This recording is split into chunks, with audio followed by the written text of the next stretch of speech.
એને એનર્જી આગળ વાપરી શકાણી, બરાબર, નહીતર એનર્જી વપરાતી નથી. ફેર એટલો જ છે, બીજો કોઈ ફેર નથી. અને પછી- જરૂર પડે વચ્ચે તમે પછી- કઈ ખેતી કરો છો હા. અને તમારે વચ્ચે કાપવાની જરૂર પડે છે તો સાઈડ બ્રાન્ચ કાપવાની, એમાં કઈ ફેર નથી પડતો. જરૂરિયાત હોય તો એમાંથી તમે કંઈક એમને વચ્ચેથી આમાં કંઈક- આ સુકાઈ જાય એટલે કાપી દીધું, બરાબર. હા. આ સુકાઈ જાય એટલે કાપી દીધું. હા. પછી આ વસ્તુ તો બળતરમાં જ જવાની. હા, એ વસ્તુ 2-3 જગ્યાએ વપરાય. જો તમારી અહીંયા આજુબાજુમાં શું છે એ મને ખ્યાલ નથી, પણ ઇન જનરલ 15મી જાન્યુઆરી, 26મી જાન્યુઆરી અને 15મી ઓગસ્ટ ઈ સમયે આપણે જે છે રાષ્ટ્રધ્વજ જે રહ્યો ઓલા નાના ઈ જે છે 2-2 ફૂટના હાથેથી જે છે આપણે ઉડાડતા હોય છે, જે ફરકાવતા હોય છે. ઈ જે ફરકાવી છે ને એને આવડી સાઈઝ જોઈ છે, અહીંથી લઈ અને આવડી દાંડી 2 ફૂટની. તો ઈ સમયે જો તમારી પાસે સાચા કાર્યકર્તાનો સંપર્ક નંબર હોય કે જેને આવી ડાળીઓ જોઈ છે, તો તે દિવસે 2-2 લાખ ડાળીઓ એક કાર્યાલયની અંદરમાં જોતી હોય છે.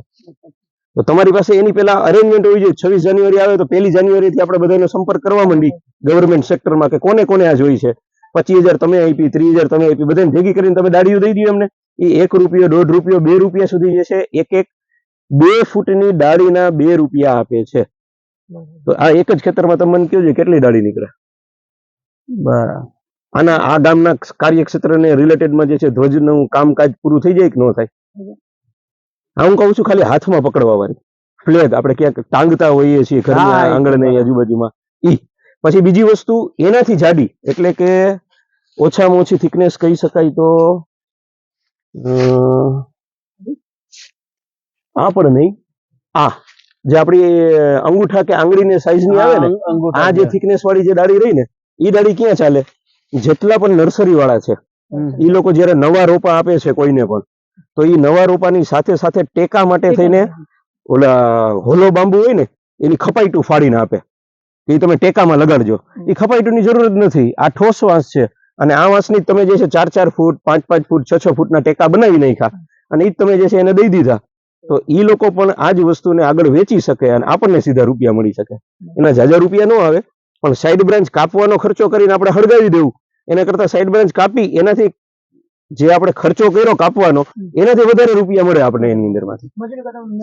2 રૂપિયા ફૂટે મળતા હોય આવી જાડી લાકડીના, તો સારામાં સારી વસ્તુ છે. અને આજની તારીખે અરવિંદભાઈ ઉપલેટામાં જે રહ્યા એના જેવા ઘણા બધા વ્યક્તિઓ છે જે આ વેચે જ છે. સાઈડ બ્રાન્ચ કરવાનું શું છે, તમારે તમારા મોબાઈલની અંદરમાં જે છે 4-5 નર્સરી વાળાને ગોતી લ્યો અને 4-5 નર્સરી વાળાને કહો તું જે કામ કરે છે એમાં જે છે તારે હાલશે. પેલા હું એમ કહું છું 10 કે 15 નું એક બંડલ બનાવીને ફ્રીમાં દઈ દો, જોઈ લે ભાઈ તું આ હલાવ, તારે હાલતું હોય તો હું તને દઈ દઈશ, આ ભાવ પ્રમાણે છે. રોપા વેચીને નર્સરીમાંથી કમાય છે, એવી રીતે આ વેચીને પણ આગળ કમાઈ શકે છે. એની આ મૂકી આવવા વાળા હોય ને તો એ વેચાણ થઈ શકે. એને એમ વિચારીએ આપણે કે આપણા ખેતર આવે ને કટિંગ કરે ને કાપે ને લઈ જાય, એવું કઈ થતું નથી. આપણે વાવ્યું છે, રૂપિયા આપણે જોઈ છે, આવા નાના નાના ઘણા બધા વ્યક્તિઓને આપણે દઈ શકીએ. આવી રીતે આ તો મોટું થાય એ વખત ડાયરેક્ટ ભરાવાય. તમારા હાથમાં જે રહી જે જાડી ડાળી આ ટાઈપની જયારે બ્રાન્ચો નીકળે છે પહેલા વર્ષની કહી શકાય, જેને સાઈડ બ્રાન્ચ નહીં, મેન બ્રાન્ચ જે નીકળી છે પહેલા વર્ષની, ઈ સીધી તમે મરચી વાવવા વાળા છે, વેજીટેબલ વાવવા વાળા છે, વેલા વાળા કઈ પણ શાકભાજી વાવવા વાળા છે, અથવા તો જેને આંબા વાવ્યા છે કે પછી સમજી લ્યો ઘણા બધા એપલ વાવતા હોય છે, દાડમ વાવતા હોય છે, દ્રાક્ષ વાવતા હોય છે, ફળાદી, પણ જેને ટેકાની જરૂરિયાત છે 3જા વર્ષે ફળ આવે ત્યારે, તો એવાને પણ 2-2-3 ટેકાની જરૂર પડે છે.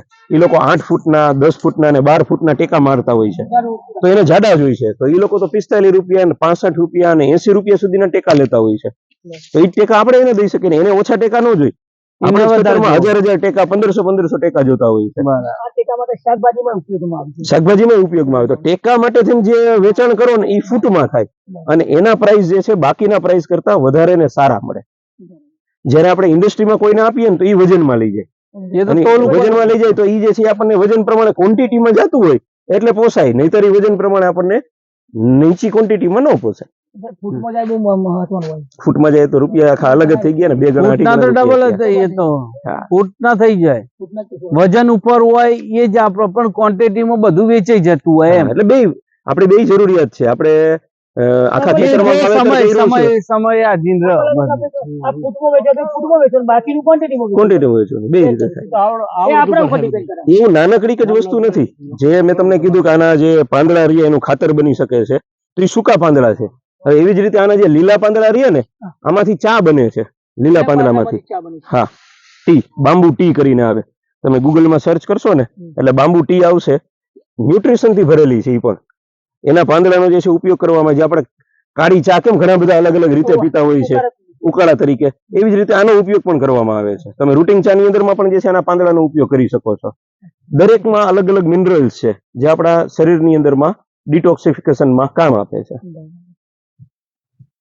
એટલે ઉપયોગીથી તો લભાલભ છે, પણ આપણે એમાંથી શું કરી શકવા માટે સક્ષમ છે એઝ અ ફાર્મર, એટલું આપણે જોવાનું આવે. બાકી તો ઘણું બધું થાય. એક ભાઈ જે છે બાંબુ ઇન્ડિયા કરીને છે, એ ખાલી આના બ્રશ બનાવે છે, તો કરોડો બ્રશ બનાવે છે. ખાલી બ્રશ અને કાપી અને આમાંથી જે છે બ્રશ બનાવે, એ બાંબુના બ્રશ. એ બ્રશ જે છે કરોડો બ્રશ બનાવે છે, તો એ એની ઇન્ડસ્ટ્રી થઈ ગઈ આખી. આપણે અગરબત્તી કરીએ છીએ એની અંદરની જે સ્ટીક આવે એ પણ આની છે, અગરબત્તીની સ્ટીક, એ એમાંથી બને છે. પાર્ટિકલ બોર્ડ માટેનું, પાર્ટિકલ બોર્ડ સિવાય પ્લાયવુડ ઇન્ડસ્ટ્રી માટેનું, પેપર ઇન્ડસ્ટ્રી માટેનું, આમાંથી કપડા બને છે. તો આમાંથી બનવા વાળી 40 થી ઉપર કંપનીઓ કે જે આને ઉપયોગમાં લઈ શકે. હા, પણ બાંબુ નથી આપણી પાસે. ગુજરાત લેવલે બાંબુની શરૂઆત હજી 2-3 વર્ષથી થયેલી છે. એમાં અલગ અલગ પ્રકારના વેરાયટી અલગ અલગ પ્રકાર માટે યુઝમાં આવતી હોય. એટલે જે છે ધીમે ધીમે ઇન્ડસ્ટ્રી સુધી પહોંચે. આ જે ઇન્ડસ્ટ્રી બીજી વસ્તુ લીએ છે, કાલે એને બાંબુ સસ્તું પડે એટલે બાંબુ લીએ, પણ ધીમે ધીમે ક્વોન્ટિટીમાં બાંબુ આવી જાય પછી બાંબુ ઉપર ડિપેન્ડ થઈ જાય. આવું છે. બરાબર.